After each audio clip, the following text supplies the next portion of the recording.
you'll find your home. From the highlands to the city, my sweet twin island. Red, white, black when you see it. So you do you, my love. Is you I'm so proud of. Because you're Trinity the bone, yeah. What's a wine and mash up the road, yeah. Good morning, Trinidad and Tobago.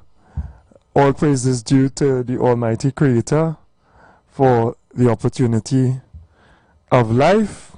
And we have another day in Trinidad and Tobago with all its beauty, with all its opportunity and wonder, and also with all of its entertainment and challenges as well.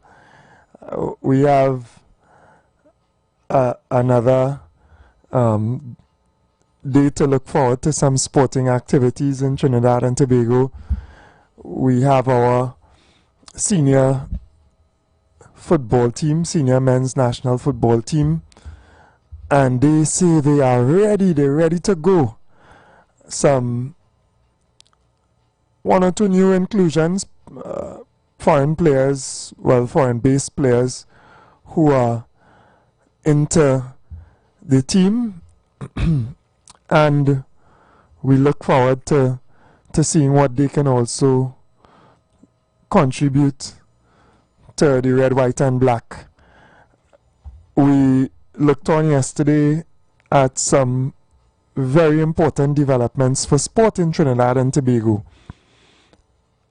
It really comes across as though what was really being done before, because this administration makes certain things look so easy, right? There are some definite abilities to get things done, and I was extremely pleased to finally see the approval by cabinet and the indication that in the closest time possible we will see that grandparent law coming into effect, right?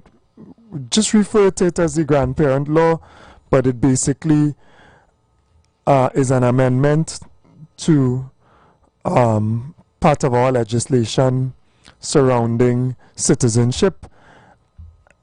And it allows Trinidad and Tobago to utilize the expertise and skills of people from our diaspora, right, who have grandparentage from Trinidad and Tobago. A tremendous effect that can have on our pool. We have a small country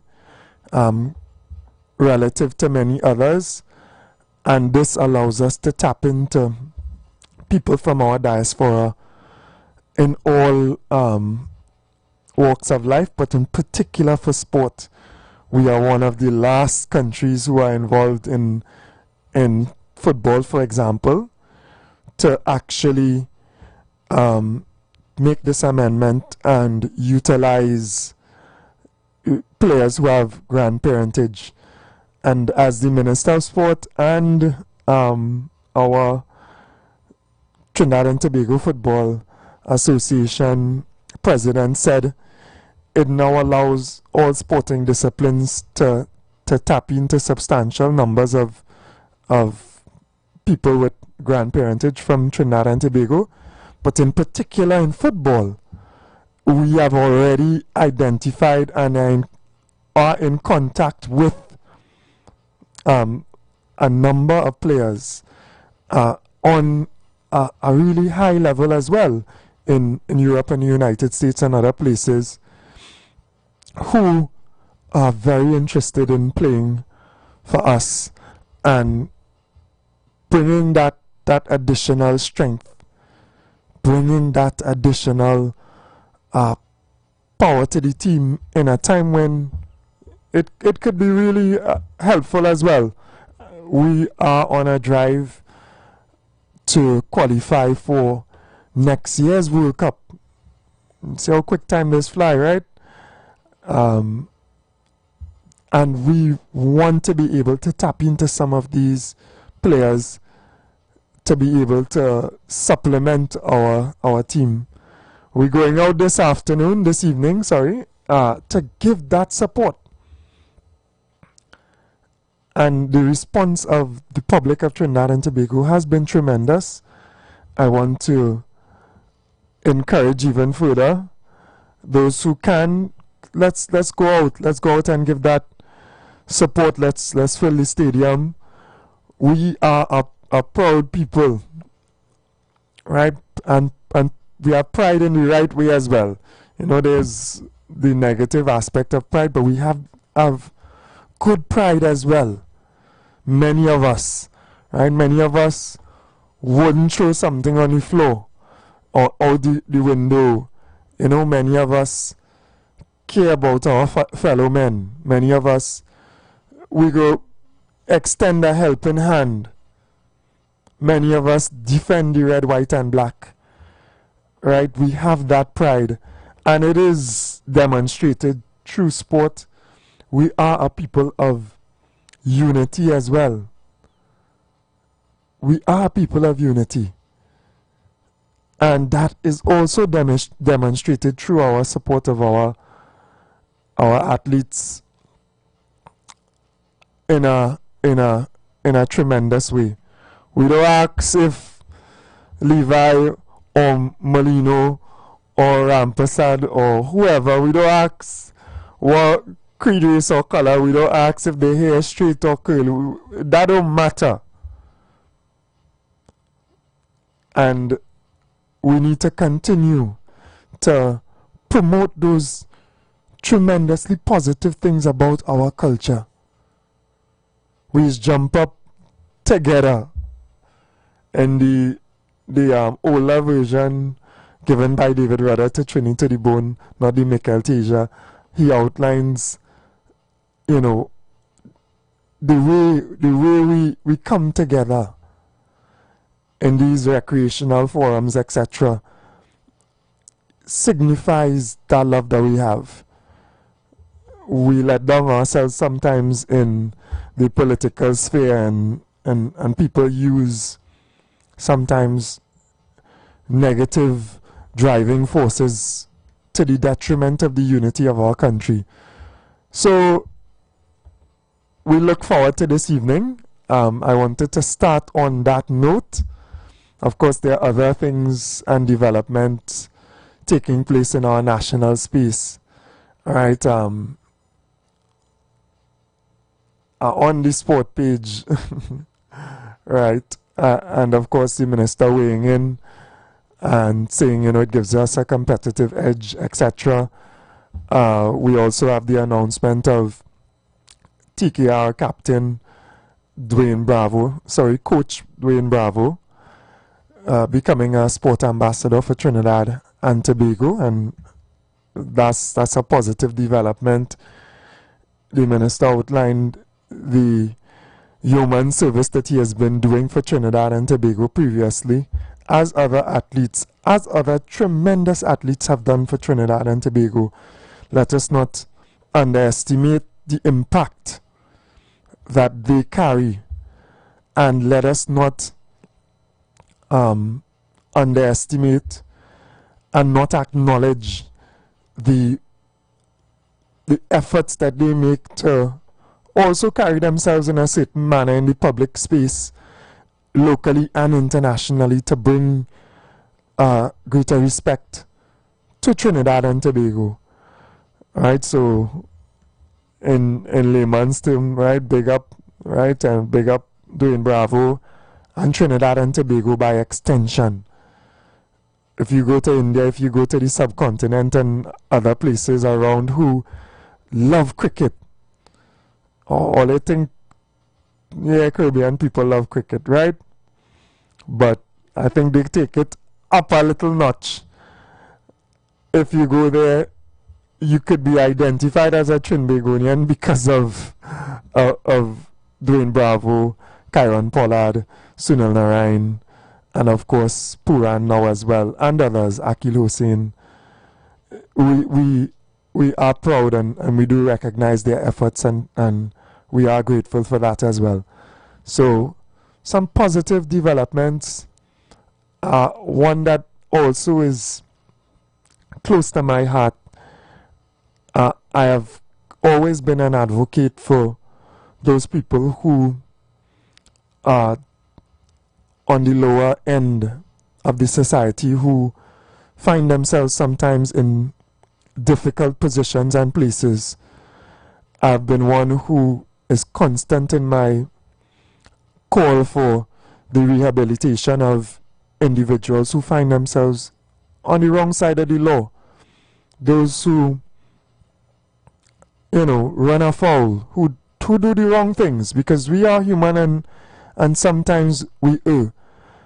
And I've also been one to continually try to explain that sometimes our youth or whoever it is make mistakes, and tremendous mistakes at that.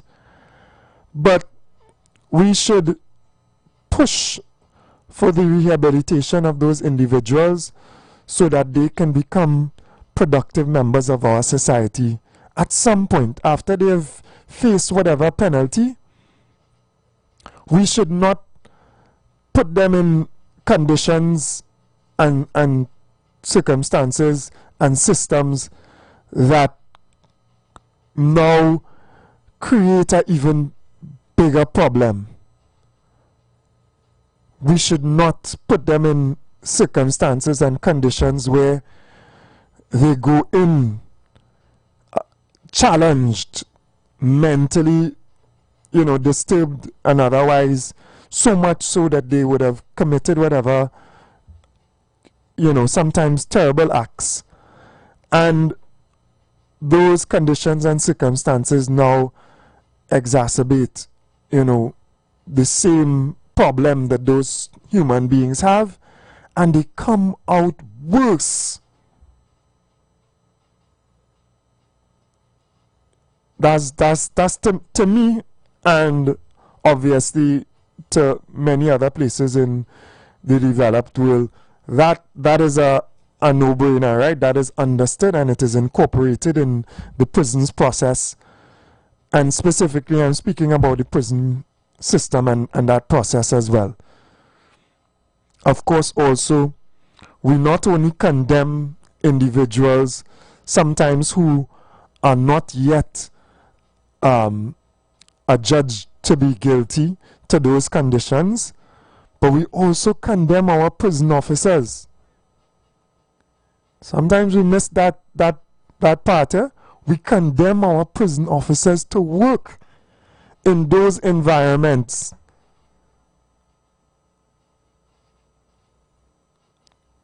Among people who live in that environment.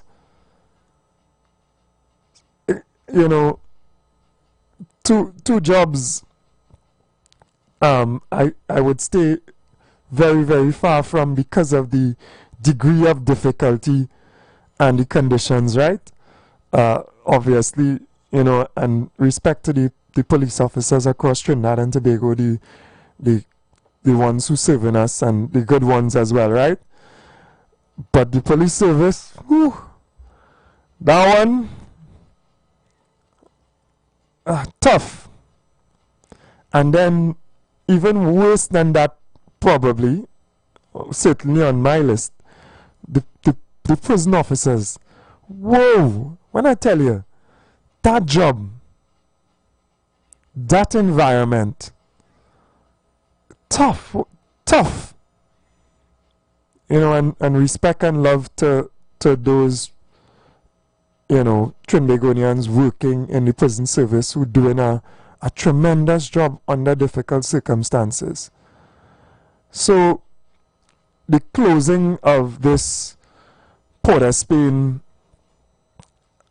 jail, if it probably doesn't even deserve to be called a jail, because the conditions are so dilapidated and disheartening. There's no rehabilitation that could take place in that thing, that environment, that mess. I'm being cautious with my words as well, right? When we are in public spaces, when we're behind a mic, we have to take certain responsibility for our words, and the way that we express things has to be tempered, and it also has to be becoming and fit of the responsibility and office and that we hold. That's a whole different topic, right? We'll get there. But I was real happy, and I just ended up tuning in to Post Cabinet. I was extremely pleased to hear that prison in Port of Spain on Frederick Street that is a mess, that has been determined to be unfit for quite some time, is being closed. Obviously, it's going to be a process as was explained. The transfer of all prisoners, etc. But this government makes certain things look so easy. It's amazing when there is political will to do certain things, how easy it is to actually achieve those things. And I'm saying that under the last administration, because of how serious that situation is, I know some people don't look at it and don't understand the negative impact that it has on our society when people go in to these conditions and then come out worse. When people who are not guilty but under remand have to live in those conditions, and it really affects your mental state.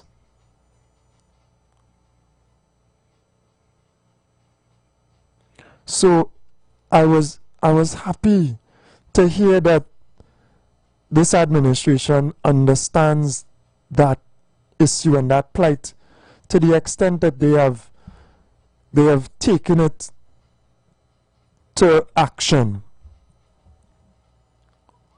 They have actioned that understanding and that empathy for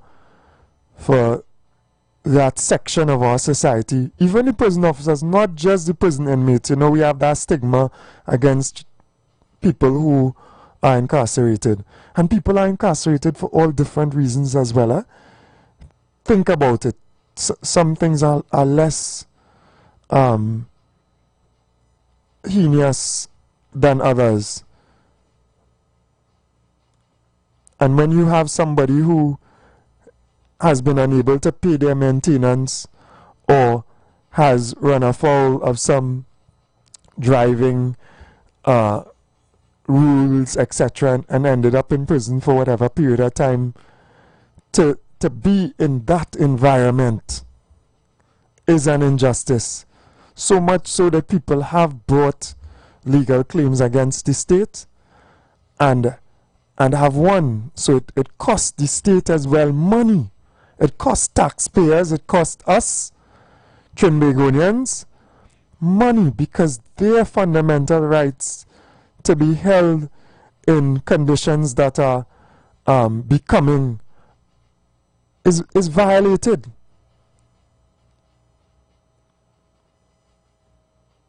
They make it look so easy, so much so that we wonder what really was being done before in terms of governance with certain things. They make it look so easy. It is tremendously positive when you have a political will to do certain things.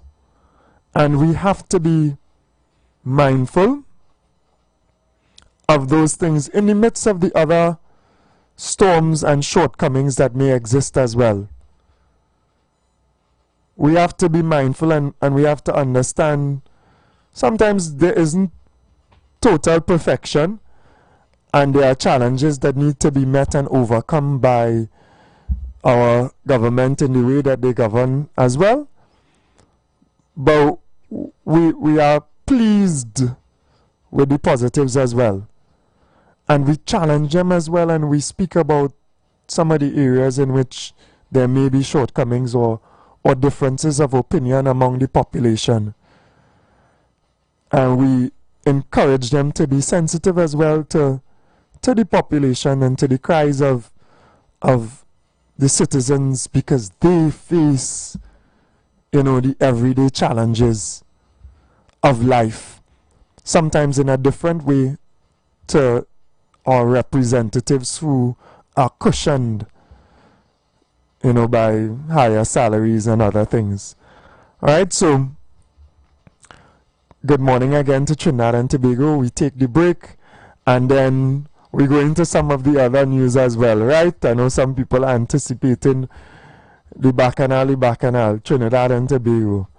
All right, blessings to everyone. We'll be back shortly. Mercy nor knowledge of God in the land. By swearing and lying and killing and stealing and committing adultery, they break out and blood toucheth blood. Remember, every Sunday from 7:05 a.m. to 8:55 a.m. for the program God's Last Warning Message with Gospel in the Bones Ministry, right here on The Street 919 FM.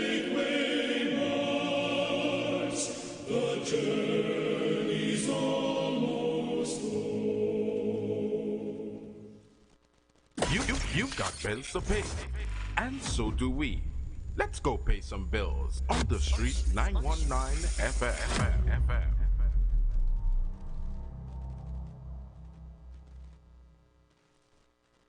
Are you searching for answers to life's questions? Those things that disturb and concern you the most? Why all the wickedness? Why the suffering in the world? Will it end? Who is responsible? Well, if so, join us right here on The Street 91.9 FM every Sunday from 5 to 6 p.m. with Brother Samuel Gooding and Roland White, where we open the Bible and find answers to all these things and more. For it is written, man shall not live by bread alone, but by every word that proceedeth out of the mouth of God. Light up your weekends at Vibes Nightclub, Tobago's hottest spot. 3 epic nights of music and energy await every Thursday. Karaoke Thursdays. Kick off at 8 p.m. with free entry. Grab the mic, unleash your inner star, and sing all night. Beers on special for $10, 2 Campari for $25, and giveaways for the best singers. Every Friday, Limers Fridays. Kick off at 8 p.m. with free entry. Vibes with your crew and enjoy beers on special for $10, 2 Campari for $25, and 2 White Oak for $25. Every Saturday, Raw Saturdays. Everything goes, nothing but good vibes. Free entry and an all-star DJ cast to bring the vibes. Vibes Nightclub is where Tobago shines. Join us Thursday, Friday, and Saturday for music, fun, and unforgettable nights. Don't miss out. Your weekend starts at Vibes. The #1 bookstore in Trinidad is having the biggest back-to-school sale for the holidays. Shop at Sharon's Bookstore for the biggest back-to-school sale. All your kindergarten, preschool, primary, secondary school, and tertiary education supplies at ridiculously low prices. Sharon's also carries a wide range of sneakers, socks, t-shirts, vests for girls and boys, and much more items for school. So don't miss Sharon's back-to-school sale. Now on Eastern Main Road, San Juan, Tunapuna. 2 locations at Trin City Mall, ground level and first level. We're also open on Sundays from 8 a.m. Check us on Facebook for up-to-date info and promotions. Also, message us for a quick response. Calling all choirs. This is TNT's first gospel choir event of its kind. It's finally here. This is Divine Harmony. Choirs from all over the country will vie for over $250,000 in prizes. Semi-final round, the East-West Corridor. Saturday, September 20th, Central and South Trinidad. Saturday, September 27th, and Tobago. Saturday, October 4th. To register, call 719-9599. TNT, get ready. This is Divine Harmony. Everybody say it. Cricket fans, it's time to smash hunger for 6. This CPL season, chase the crunch with KFC's. Boundary Bucket, 6 juicy pieces of chicken, 4 crispy tenders, and 4 mouth-watering sides just for $139.95. This offer is available via the KFC, TTT, AP, or in-store kiosks. So pad up, Download the KFC TTT app or click the kiosk to order today. KFC, it's finger-licking good. The presence of oxygen is absolutely the absence of disease. Most chronic diseases that plague us are not happening to us, but is happening within us. We're literally eating ourselves to death, which means we're not living longer, we're dying longer. Join fitness expert Aloy Johnson, the founder of the healthiest corner on earth, located at number 92 East Drive, Champlain, every Wednesday from 8 a.m. to 9 a.m. live on The Street 919 FM, where he shows you that healing the body's temple is easier than anyone would have led you to believe.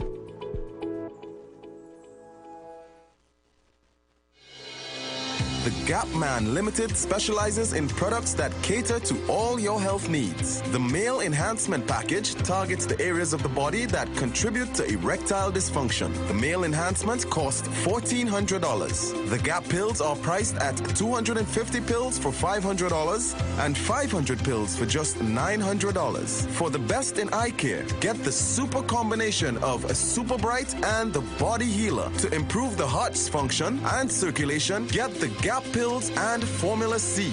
To get a total body cleanse daily, use the Gap Body Healer and Big C, all for a super low price of $1,300. To order your products from the Gap Man Limited, call 628-4531 for products. The time is 7 a.m. This time check is sponsored by Nescafe, ready to drink. It just hits different. And the playlist right, it hits different. Can you feel that shift? Nescafe, ready to drink. On the road, be on the go. Just grab your crew and grab your boo. Hits different, hits different. Vanilla latte mocha, hits different. Nescafe, the party never over. Nescafe, ready to drink.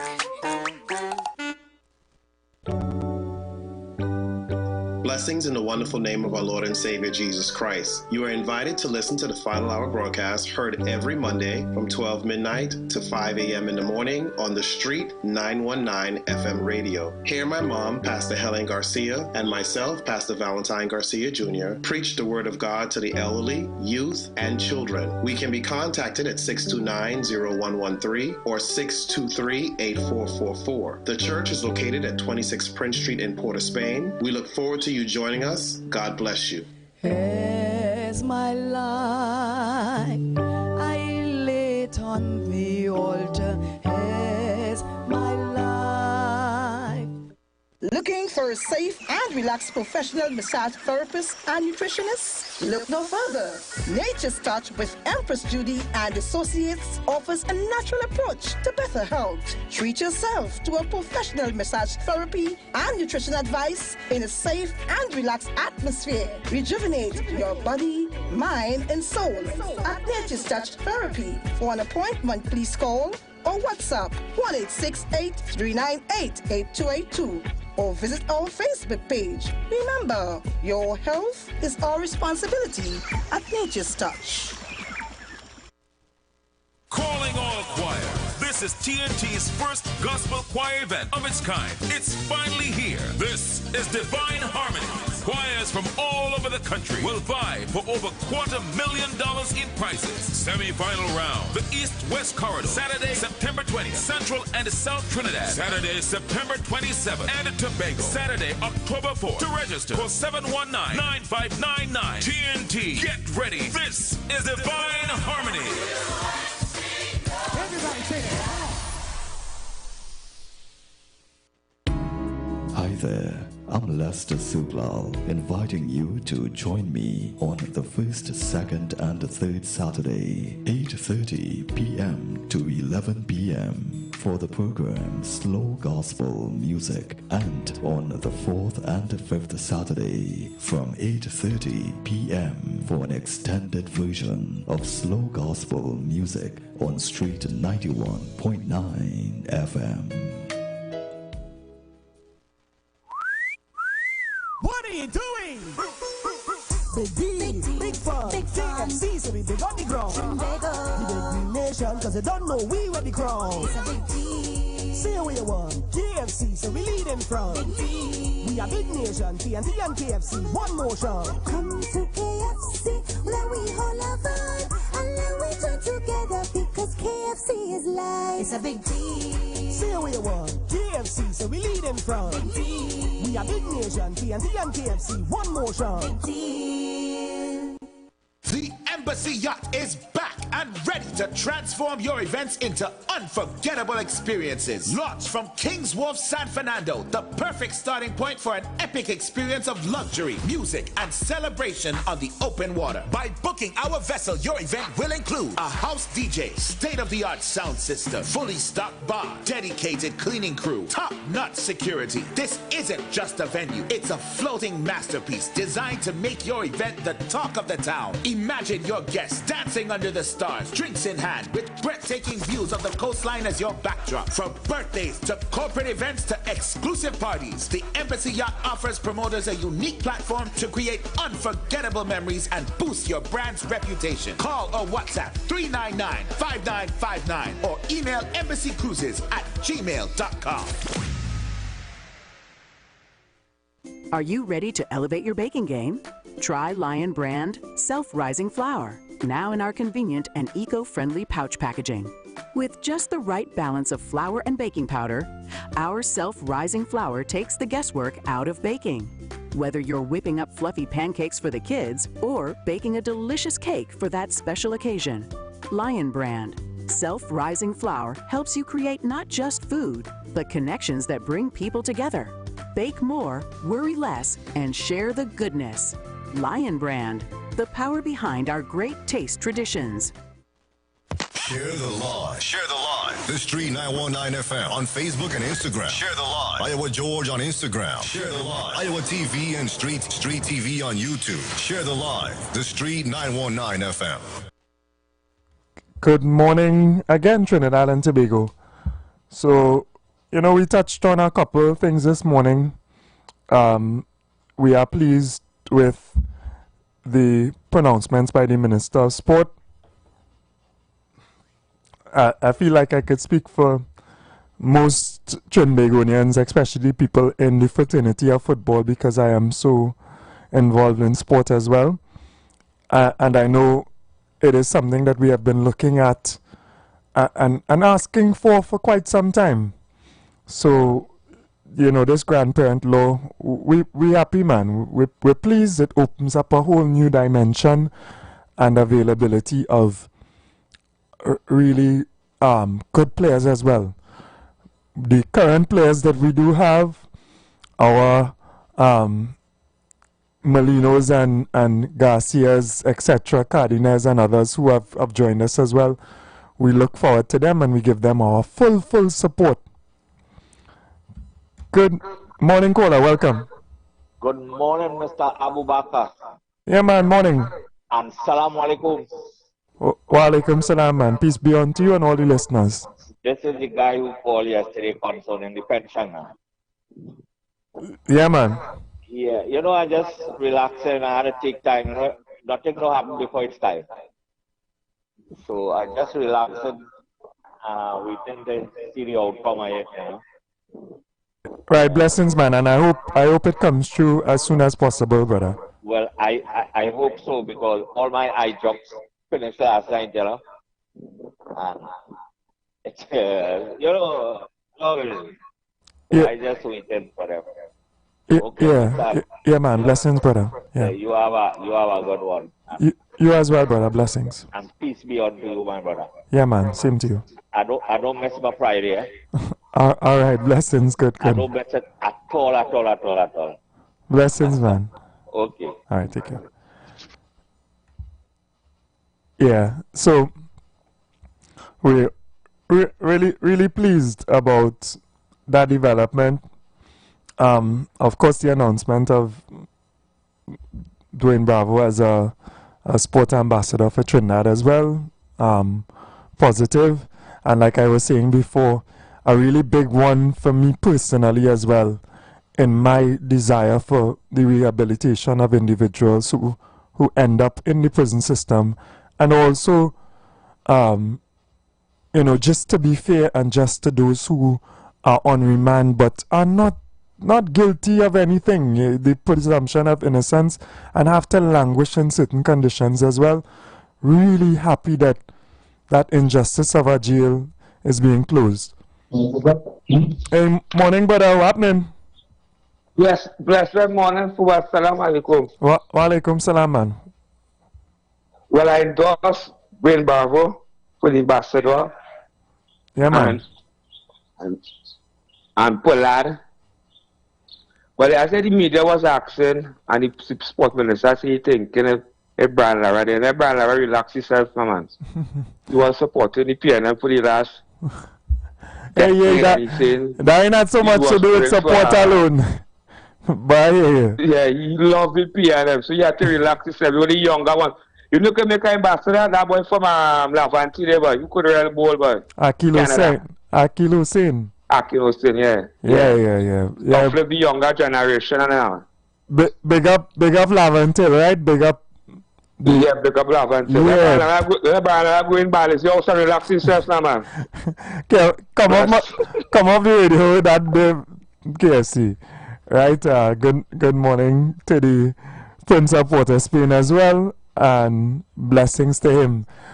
When I was in school in London, trying to explain somebody where I'm from, you know, they're weren't so educated in terms of geography, etc. Dwight York or Lara, that's what definitely used to work. Brian Charles Lara, tremendous achievements in sport. So I had to run KFC with that talk, right? And I think he is still not per se be mobile and that specific endorsement that he would have done there, but certainly still, if not official, unofficially as well, a tremendous ambassador for Trinidad and Tobago. And we don't get tied up with the politics with that on that level of sporting greatness. So much to look forward to from Akil Hussein as well, in terms of his even further development, because he is young in the game, right? And already doing tremendous things. So maybe in the future he could also be considered. Good morning, brother. Blessings. Hey, brother Fuad, good morning to you. Blessings to you also. Hope all is well. Listening to the program here. You know, I want to endorse your sentiments about wishing our football team all the best today. From my end, I think I'll just be watching it on TV. As I was listening to you, a couple points I would have noted, you know, sometimes as Trinidadians, we celebrate the athletes and we happy for the moment of fresh air. But that should also be something for us to consider as to, you know, on a normal time, you know, if everything in order. Because, you know, life can't just be about work, you know, but the same way we celebrate our athletes, we could also celebrate our future mathematicians, our future physicists, doctors. You know, the characteristics of training and putting in that work on the field is synonymous to taking the time and reviewing your textbooks and practicing. So, but all the best, that one. And also important topic as schools reopening is about the security personnel going into schools, based on a lot of what we have seen in the last couple of months. And the topic was if they should be armed. And I totally endorse them having all the resources they need in generally to do their job. You know, we hear sometimes, unfortunately, officers say, well, they would like to do their job, but they're short of manpower or team members, they're short of vehicles. That shouldn't be a reality, because national security, national assistance, that we call it that also, is a necessary function. And, you know, sometimes you would only really embrace the impact of national assistance when you need assistance. Not just physically, but any type of help. So, in terms of what they need to the schools, I think I say from the start, based on what we've seen, let them have their firearms. And, you know, we should be talking about what scholarships we get in, not what we have been seeing. So just my brief contribution, brother. Blessings to you and kindly keep up the good work. Yeah, man. Thank you very much. It would have been amiss of me if I didn't mention that one as well, because we are going to see this rollout of police officers in so far 50 schools that have been identified as, maybe higher risk, and then also patrols around other schools so that there can be really quick responses if there are any challenges at those schools as well. Good morning, brother. Welcome. Good morning, Mr. Ford. Mr. Ford, I heard you speak about the sport and the revitalization of sports in Trinidad. I think it's long needed. It's outside there. If you look at communities, and I'm saying that over the years, sports really have regressed. Sports have regressed in Trinidad and Tobago. And there's a need to, as you say, resuscitate, give new life into that discipline or those disciplines. And I'm happy to hear what the minister would have said yesterday with respect to ambassadors and whatnot. But somebody, I think, who has not really been given is just due to Keishon Walcott, Yeah. I haven't heard any, and he has done so well. You have people who went, he went to the first attempt at the Olympics. I think he got the gold. He went back, he returned there, and he got, I think, a bronze or a silver or whatever it is. But those are remarkable achievements. And he seemed to be sidelined all because of politics. Because when he won, the government who was in charge was the UNC, was the partnership. And you have people who made lesser achievements, and they give them all kind of national this and who's this and who's that. I mean, these things only draw your country backward. You can't progress if you don't give people, they just recognize people's talent, people's contribution, and deal with it on merit, not on patronage, not on who you like, and I don't want to get into that. But the point about it, I want to see sport more especially in the West. Because I remember there was no stadium in the West. I was going to Digo Martin Secondary School at that time. And down Northern Grounds, they used to call it, that area was you had cricket, you had football, you had everything taking place there. Further down the West, Chagamas area, down the Carnage area, you had sports, you had football, you had basketball, you had netball, everything taking place there. Vibrant communities with sport. All that gone through. If you pass through those areas now, you see nothing takes place. All you see there is some grass, high-growing grass in those areas. So for the last 10 years or more, nothing sport has, you have two people rising here and there, but I'm saying much more could have been done. If we go back to the 60s and the 70s, we had good sportsmen, people who were achieving. In fact, our first attempt at the World Cup again was in the 70s with Archibald and all these people and them. So I'm happy to see what is taking place, and I want to see a sports policy, and I want to see the development of sports in those communities, because I'm saying that those are the areas in which you're going to draw from in order the talent in those areas. You need to draw from them. Yes, you need this grandparent thing, but you need to go back to those communities. That is where Ron Nafare came from, right? Very true, yeah. Most of those, Dexter Lee and all those people, they came from those communities. And we saw what happened in, I think it was 1990, when we had the World Cup. You had those from Laventille and all these people. You have to get back there. Yeah. I want to just talk about this. The removal of this prison from Port of Spain. I am saying that prison is over I heard it on the news, is over 200 years old. And I think that it is long overdue, because it's for not just, I don't think any rehabilitation could take place in that institution, right? I don't think any serious effort at rehabilitation could really take place there. And apart from that, it's just security risk, not just to the commuters and people who traverse the city, but also to the prison officers themselves and the institutions. People throwing bag, all kind of people throw a bomb inside of there, block the whole damn place. So people have to understand that is long overdue. You have prison officers who leave the institution, going down Frederick Street. He was ambushed and killed somewhere on Oxford Street or somewhere on New Street or something. It's sometime from 2 or 3 years ago.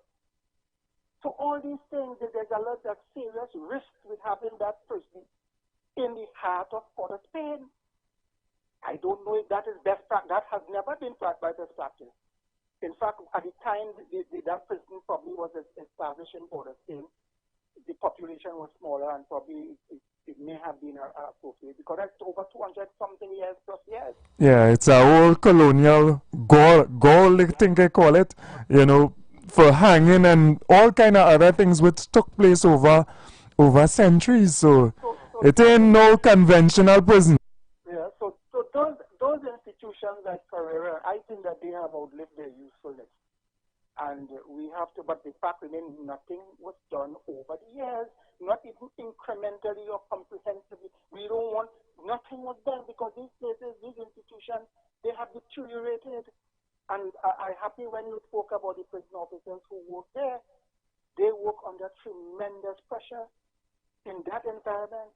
And people don't understand the risk. When those people work under those poor conditions, sanitary, hygienic conditions, when they leave there on a day, they go home to their family. They could bring all kind of disease to the family home there.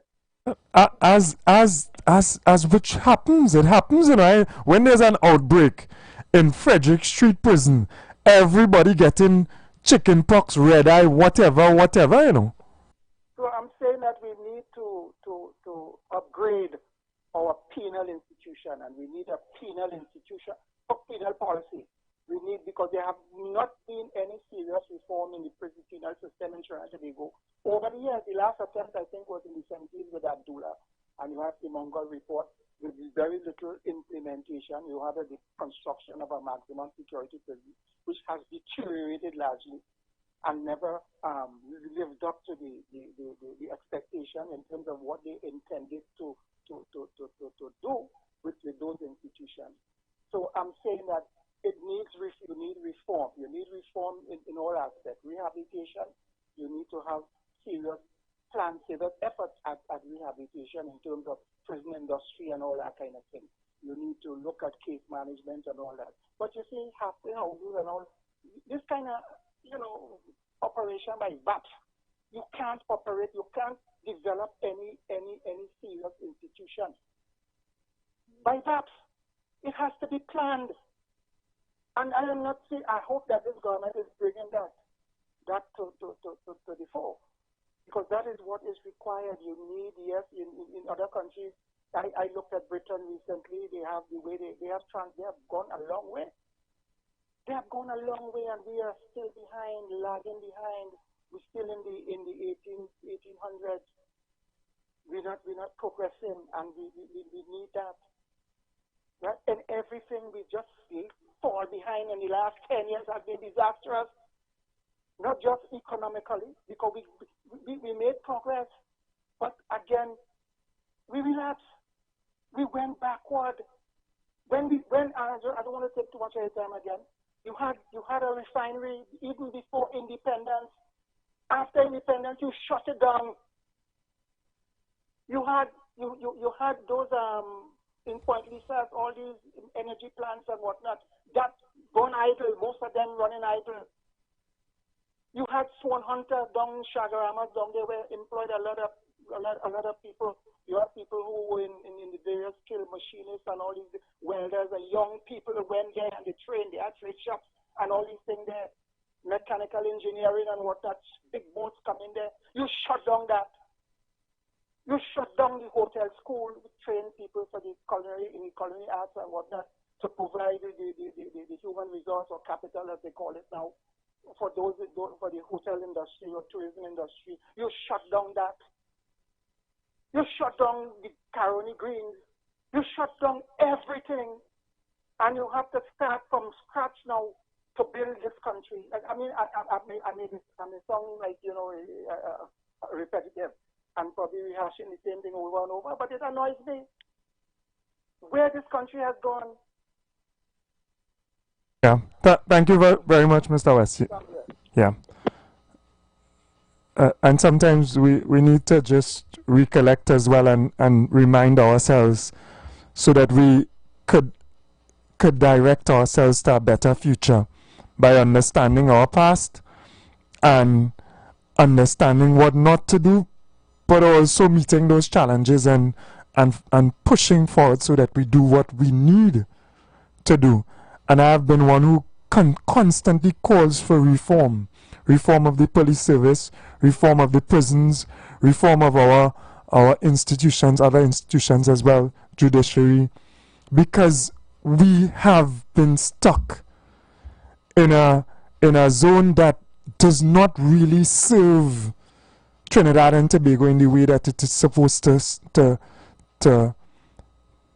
serve Trinidad and Tobago. I've asked, and I've actually, I am part of this attempt to even reform our culture, the way that we behave and react to circumstances, our first response as a people, the way that we think, and reform, because we have strengths, and we have had strengths in the way that we were cultured, and the way that we think, and the way that we deal with the challenges that face us, and we have regressed in many aspects. We have grasped onto foreign subcultures and incorporated them into our behavior to our detriment. We've given up that which was good, loving and wholesome, positive, the wisdom of some of our elders. We give up that, and we grasp and we take the garbage that they have fed us from other places to our destruction. Good morning, caller. Welcome. Good morning, son. Hey, morning. The gentleman who talked just now, man, that was the truth. He truth, and you truth on the truth. Let me tell you something. The first thing when you have to do something, if you're building a house and you're going to build, you see a house have 2 rooms, you go add a next one to make it 3. You won't break down. You don't break down at all. When Eric Williams come, I was never a student under when he was Prime Minister. I went to school on the West Indian Reader. And I tell you, that man started the ball rolling. He started the ball rolling to close down. That man, that Dr. Eric Williams, the example, and all them PNM go on the road just so the first thing that man closed down, the young of the white man came, the American citizen, closed on the train line, son. Train line was so cheap to go from Arena to San Fernando. Cheap. He closed it down. You hear? People as bill, and they just start breaking and closing down. He closed on that clean. Cocoa. I would never forget that. Cocoa was grade 1, grade 2. The best cocoa in the world. Sweden and England say it was Trinidad and Trinidad. And that man run grade 1, grade 2, grade 3. So people, and government exporting cocoa. So people was under so much pressure to start neglecting the cocoa land. He started by giving people 3 cents a pound of fig. People didn't have because to come out the things to sell it. Yeah? Gummy shell pig, he give 2 cents a pound. I would red man, good pig. I would never forget that man they called Dr. Eric Williams. He done we country. He done we country. Before he did the country, we going good. And penny a pound, you have to put that mile to get penny a pound, and no fig again, he never buy.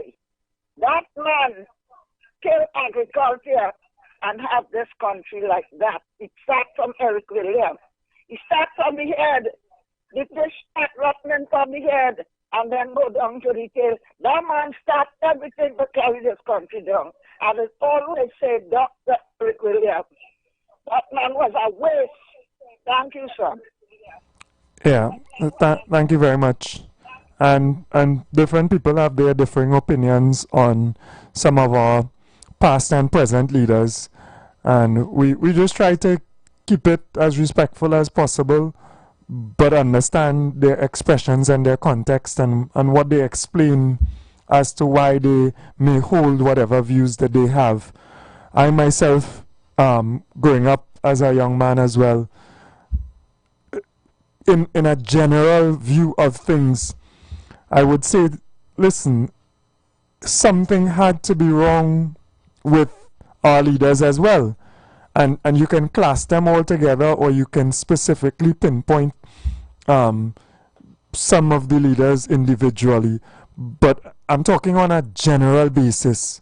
Something had to be wrong, because to have a blessed Twin Island Republic with the resources that we had and still have, and mismanage this thing to the extent that we are where we are now.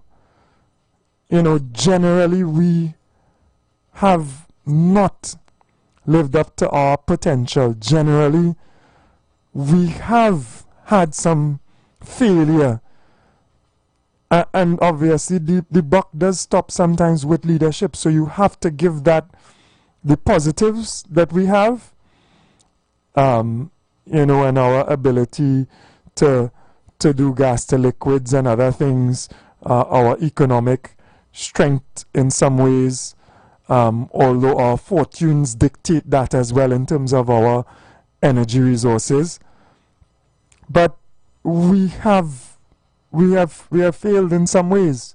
When you have a population that is killing each other, you know, when you have homelessness and drug abuse to the extent that our cities and our capital is inundated with homeless people, you know, when we have institutions that are failing to the extent that they are failing, we have not lived up to our potential generally, and that has always been my observation, that we could do so much better. And I have invested a lot of thought into, you know, where we have gone wrong and also where we can go right. Sometimes in leadership, you attempt to do something good for your people. You attempt to provide some form of support economically or otherwise, and then it has a detrimental effect of dependency or encouraging the dependency on that instead of productivity. So it could be tricky as well. It's not an easy thing dealing with and guiding or leading human beings. But we have missed the mark generally in many ways. And even in my, you know, my pronouncements this morning of being extremely pleased at the fact that, you know, this law has been allowed, grandparent law, for example, so that we can tap into people of the diaspora who are abroad and who are professionals, etc., in these foreign leagues. That has a definite pros, but then it may have some cons as well. It might, as Mr. West was pointing out, it shows that we have missed in terms of our development of players locally as well. And we should also put energy into that development, so much so that our local grown talent should be able to match the development that is taking place abroad, so much so that people from our diaspora have benefited from that development and have reached the pinnacles of sporting excellence or sporting ability, on the verge of excellence. So it is dynamic, and you have to continually think about the decisions that you make and the impacts. And while you make one decision to ameliorate, to fix a certain problem, or to benefit from something that exists, you also have to mitigate. You also have to make up for the harm that decision also makes, the side effect, so to speak. But without going into specifics like Granny, and I give her respect and her way, because she lived in that time and she would have seen what she saw from her perspective. And I don't ever try to challenge people's perspectives, you know, too much. But something had to be wrong, and we have not met our potential sufficiently as a nation. And it does reflect on the leadership that we have had throughout. And of course, we can acknowledge, and we have to accept that, you know, certain institutions have dominated the governance of our country for a very long time, with the exception of small periods of time, of a very small period of time. A certain institution has dominated governance, and that is a reality. So we look forward, and we must look forward and advocate for change, and people who have that will and that desire for Trinidad and Tobago pushing forth into the spheres of leadership and other spheres as well, to carry our country forward.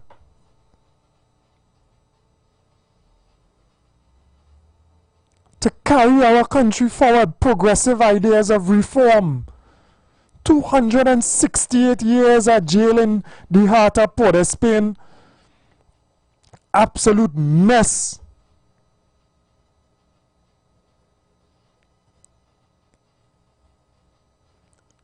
So I understand Granny's perspective, and other people may challenge it at times, and the historical accounts as well. But I also I respect our elders and some of their perspectives as they have lived through, and I can identify, because I understand that something has not been good enough. Without discrediting some of the positive advancements of our country and our leaders, etc., but something has not been to the standard that maybe I hold for my nation, and based on our potential, to whom much is given, much is expected and asked. So we have a few other things to just go through in the news as well. Let me still touch on the lighter issues, right? Ministry of Education gave us an update in terms of the preparation of our schools, and that is positive. Of course, the police situation with them going into schools, I appeal to those responsible to ensure that these special officers, they said they were giving them some training as well, to continue that aspect of training to ensure that they are able to meet this tremendous job that they're going to take on. Is our children they have to deal with. This is specialist circumstances as well. New ground for them as well, right? And the other staff that supports that, MTS and others, right? Ensure that that training is given and follow up is done to ensure proper and smooth work in our schools. Ensure that the tools that these individuals need are afforded to them. One of the callers speaking about firearms, I don't know if I really, but I understand that it may be necessary. Obviously, it has to be concealed, please. Obviously, other tools that can aid in the activities that you may hopefully not have to do, but you may have to do, are available. Ensure that maybe the tasers, so that you can subdue an individual without the use of a more lethal weapon like a firearm, is available to these to these specialist officers. Please, sorry, caller, because we want to preempt the worst case scenarios that may happen in our schools. We want to preempt that. Good morning, caller. Welcome. Yeah, good morning, brother. Yeah, wa alaikum salam. Yeah. While I welcome the move of decommissioning Port of Spain prison, as a former inmate and one who returns to the prison to do counseling, things like that, and it has other side to it. For some people, now I'll share it with you. I went into the system in 1989 and left there in 2009. So that should give you an insight of how long I stayed. Right? And I've seen Port of Spain prison evolve. Not really for the better, actually, but I've seen things happen, and I know that things could be done better. However, as I said, I was in the system at the time when they were saying, but it had 16 and 17 people in a cell. One minister saying, once the door could close, put them in, the National Security Minister that was. However, for some people, Port of Spain is a bit of a convenience to them. A man is innocent until proven guilty. People may have other views. For people, family coming from just south and those places and things, talking about Port of Spain may be very easy for them, and they might be able to do what they have to do, access their family and return home before dark, But again, as I say, people will have their opposing beyond that. I still think that I welcome the move, but I still think that some other method or something can even be worked out in terms of convenience to family during the time of that ordeal and grief and things like that. I don't know.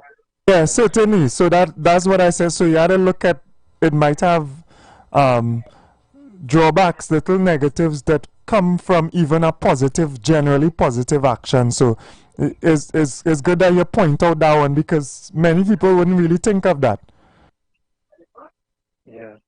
Okay. All right. Thank you very much. And, blessings to you as well.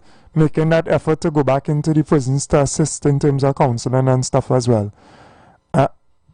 Let us not condemn people to oblivion, to negativity, to destruction.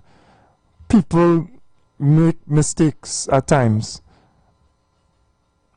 Morning again. Morning, brother. Morning, Mr. Abuaka. I heard you spoke about the police in the schools and whatnot. I heard the Minister of Homeland Security and I think was the Minister of Education clarify the question of firearms in the schools. I think they said that they're not going to have firearms, they're going to have non-lethal weapons. All right, excellent.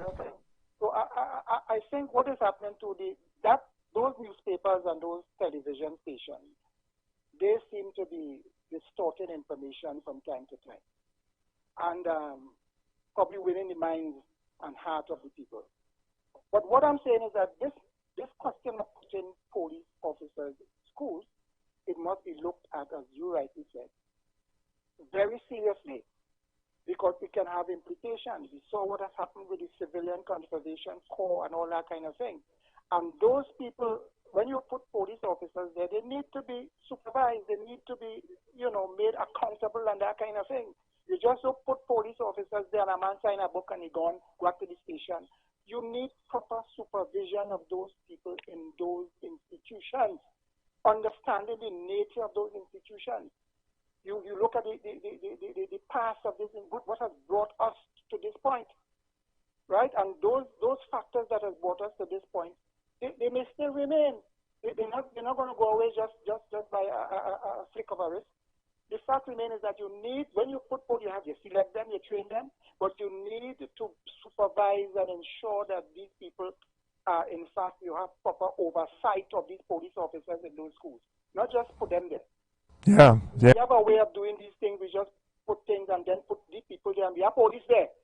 And you come back and you sign the book in the station, the logbook, and went and so on. So people, you need, these police, you have to oversee those people in those schools, those institutions. Keep a check on those people.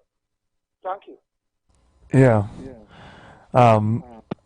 And we know so many ways in which those things could go in the wrong direction, because it is a human being who you are putting to deal with that immense task of assisting in circumstances that are challenging, right? They are there for when it situation gets bad. If a situation occurs that is difficult, and we acknowledge that there are some violent, difficult circumstances to deal with within our schools, and we have had to take that drastic step. So we have to ensure that they are able and they are trained to deal with those issues. And I'm glad that that has been acknowledged and steps have been taken.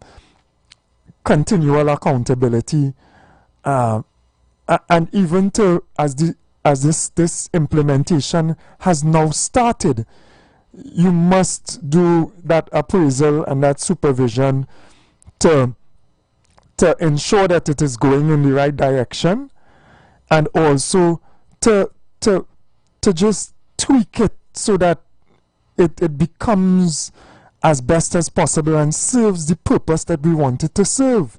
So we get value out of this major step.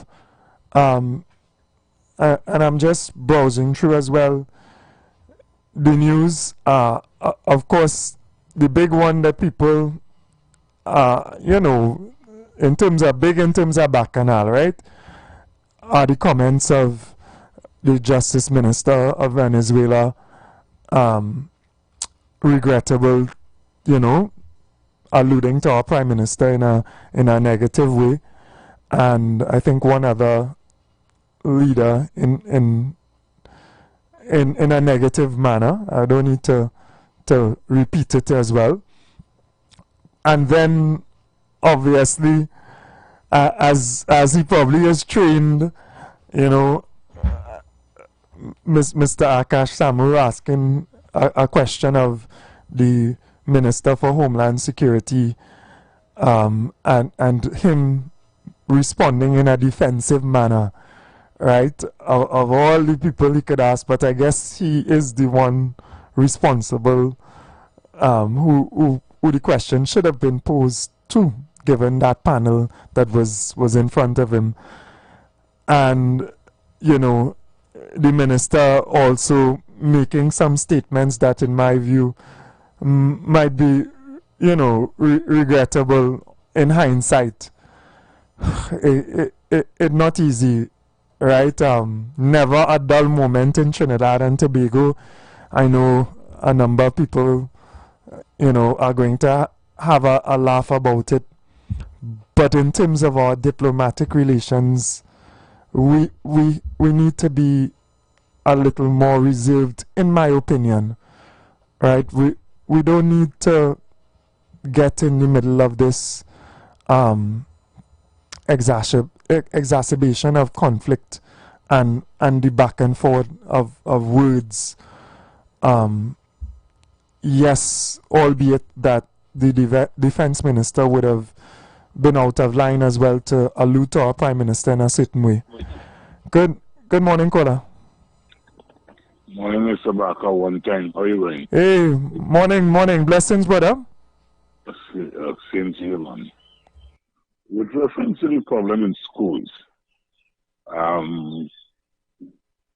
I think we should also focus on parenting, because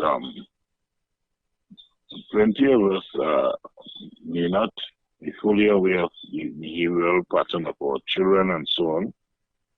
And what are we going to do? We put in the gun and the thing to protect our children, to see that their behavioral pattern be in line. And when they leave school, they go on the streets and do what they want to do. Discipline is knowing and doing what is correct and see that others do likewise. And it starts at home, my friend.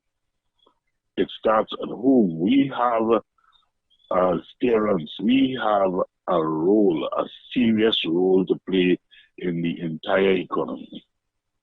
Whether it's in school, whether it's at our work, whether it's on the road, our responsibility, being responsible is important, as adults especially. Everything is the police, and we have the home invasion law to implement for whom? It's not our children who are doing these things, or our children disrespecting the law, our children not reaching to work on time, our children not doing what they're supposed to do. Where these things start, yeah. We as adults need to take a look at ourselves and be careful that the problem is not mommy and daddy, that the children see that the chain is as strong as the weakest link, causing the behavioral pattern to be like that. We need to be careful. We parents also have a role to play, not just leave everything up to the police and the government, and we of ourselves is not being good role models. Yeah. Dr. Anderson, Mr. Barker, you have a nice day. Yeah, thank you very much. Yeah. Mm-hmm. And we have been carried to what is the essence of the issue in Trinidad and Tobago and across the world, right? The human being and the development of that human being is the most important aspect of correcting a society. And while we make all these other steps that can assist, we have to focus on that family, and we have to focus on the citizens of Trinidad and Tobago, every mother, every father, and every child, and try to fix those things that exist within their lives. Try to reshape, as I always say, the cultural responses. We have developed now in our society a culture of violence to a certain extent. we have developed in our culture, and it's come to the fore because of exterior examples and circumstances as well. A culture of bullying, of selfishness, of a lack of care. When I talk about us throwing away all the things that are positive as Trinbagonian and adopting this greedy, selfish, don't care, me and me alone mentality that is foreign. I want to say it is not of us. This is what I am alluding to, and this is what has caused really the breakdown of our society. And that challenge has to also be met. It is something that I constantly also think about, and how we can shape our culture and shape our human beings, how we can help our parents to become better parents, how we could support our parents and our families, how we could support those who are at risk so that they can be positive contributors to our society and not go down the road where they produce children who are negative, and even they themselves bring negativity to our society. So those challenges also, as Mr. One Time said, 100% agree with you. Those challenges also need to be met while we are taking, these other steps to deal with what is a serious concern for us. All right, so we're out of time, and we haven't even touched the bacchanal. Thanks. I see KFC calling. I'm sure he was calling to go down a road. Right? You like trouble. But blessings to everybody, and do enjoy this Friday. Come out and support, or stay home and support, or wherever you may be later, and let us enjoy in a spirit of love and unity Trinidad and Tobago. All right, blessings. Take care. This is the voice of Tuesday Seventh-day Adventist. We are preaching Emergency Alert broadcast, which is from the Tuesday Seventh-day Adventist Church.